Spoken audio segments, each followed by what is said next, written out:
Hey there, this is Kyle Cease, stand-up comedian, and I mean like saying stand-up comedian because that's not who I am.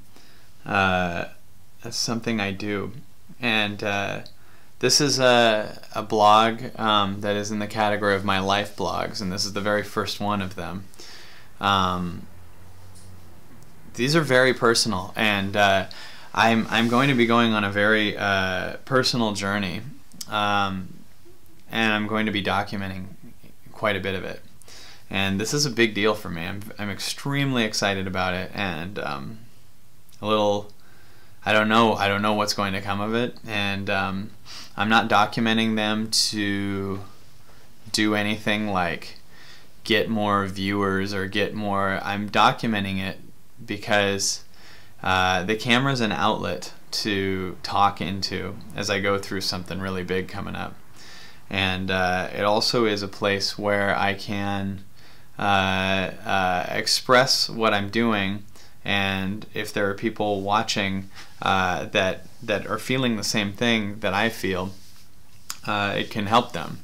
There's definitely going to be people that will not care about this part, and then there's people that will be, this will be like a really important thing for them. And whatever it is for you, you're welcome to watch, or you're welcome to not. That's the beauty of life, is you have the freedom to do whatever you want, and I have the freedom to do whatever I want. And a lot of people that are my stand-up comedy fans go, what are you doing this positive stuff for? And it's not even a positive, it's not just positive stuff, it's not that kind of thing. It's a new year, it's 2011, and if I look at 2010, it was a good year, you know. There was a lot of things that I did, and the career happened, and had some hard times relationship-wise and some really good times relationship-wise, and I look at my businesses and all these things, and I've learned so much, and got to do a lot of rewarding things, and I really got to live quite a life this last year. But there's always something in me that I know that some people can identify with that is just screaming out for more. There's a thing in me that says, you have this unlimited ability. And it's that thing that kids have, you know? Kids just draw to draw and create to create.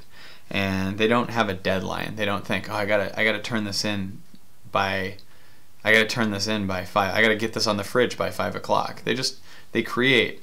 And because they're not sitting there worried about turning something in or what other people will think of the thing they're creating, they do it kind of effortlessly. They just draw, or they build blocks, or they do a thing. And there's no fear in it. And it feels to me now like we do things that are much more fear-based and more like, I got to get this in, or I got this thing to do and I can't hang out because I got this, and blah, blah, blah. And because kids do it naturally, it makes me kind of wonder if it's what we were born to do. And when I look at this last year, I can so easily go, wow, like I did all this stuff. And then I kind of go, and all those times that I don't know, checked my Facebook status and who liked it over and over, or watched a movie that I've seen before, or went on a date, and you know, that I know that part's debatable, but if I look at all the things that I did in my last year, and I thought to myself, what would happen, I'm just curious for me, what would happen if I kept doing my thing, if I kept creating effortlessly, if I kept, you know, basically drawing, you know, doing more videos for my career, you know, writing new stand-up more, answering fans more, doing more for my friends, creating, just giving, growing, you know, doing things that aren't the same pattern, you know. We do things in patterns. I've really learned this, you know. There was a study where they put a fish in a fish tank, and they put a glass in the middle of the fish tank, and the fish swam on only the left side because it couldn't get to the other side. It was divided. But then after a while, they pulled the glass out, and the fish still stayed on the left side of the tank. And it stayed in there, and it didn't really even get that there's more. And I feel like that is so symbolic of how people, especially me in the past, have lived our lives. We hang out with the same people, and we stay in the same city, and we go to the same job and the same route. We even go the same route. And doing anything outside of that is so challenging and scary. Yet every time we do it, we grow. Every time we do it, our comfort bubble expands. Every time we do something new, it's scary at first, and then it turns out to be you're even more fulfilled, more full. And so the things that we do that are the same, that are also an external addiction, like, oh, I don't feel good, I'm gonna go hook up with someone, or I don't feel good, I'm gonna go get drunk, I don't feel good, I'm gonna do these things. Those fill you greatly for about a very temporary amount of time, and then after that, you feel worse even than before you did the thing a lot of times, because you go, oh, I didn't get done that thing that I needed to get done, or I wasn't true to myself. I said I wasn't going to do that anymore, whatever. And if they don't fulfill you for real, I started kind of asking myself, what does fulfill me?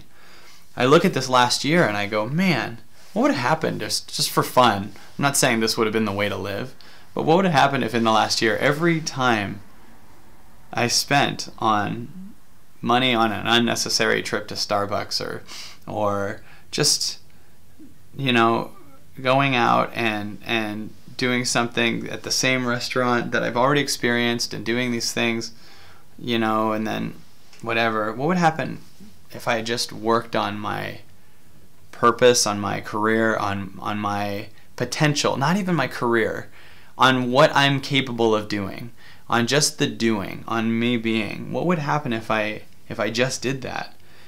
I believe I'd take myself to a different place. I believe that the byproduct of that would be a very different career, a much bigger career, a much better relationship. How can you find the ultimate relationship if you're, you know, doing the same things? How can you, like, and you're being the same person? I've been in relationships for years, and I'm still not married, and I'm still not blah blah blah. So what do I do when I go into that relationship? And what pattern has consistently existed that's caused me to not adjust something? And so I believe that it's time for me to adjust something. And I don't know what that means, but I believe that there's a place that I could work from that's kind of more like a kid, where you just create. And I'm just curious what would happen if I just gently kept slowly creating, just slowly kind of doing my thing and getting better at that. And not, you know, I just was even just doing the simple short-term shallow math of just like, you're creating something all day, you're working and you're making stuff happen, and you're cleaning and you're working out and you're creating, blah blah blah. And then at 6 p.m. or so, you stop and you go, time to go on a date, or time to hook up, or time to meet up with friends, or go get drunk, or go to the bar. And if I like go on a date, like I stop that flow at like 6 p.m., then I go out with someone, and that's great. There's great things about that. I understand people, I say everything in moderation. I totally understand that. But I notice that if I do this, then this flow that I was at goes back down, and in that time, from like 6 p.m. till midnight, you're out doing other stuff, which is great. And then the next morning, if the date went good, you're sitting there wondering if they're texting you, and then you're working from this divided place the next day. You're looking at the phone. You know, anyone who's checked their Facebook more than twice a day knows that feeling of checking who likes my thing, or who texted me, or, you know, when we do stuff all the time now with a cell phone right here, and the easy availability to write someone back just with a text message is really convenient, but it also gets you in the habit of just staring at your phone. You're creating and staring, and the real you isn't engaged in what you're doing. So I'm wondering if it makes it take way longer, because I'm creating, and I'm in this zone, and then I stop it and interrupt it.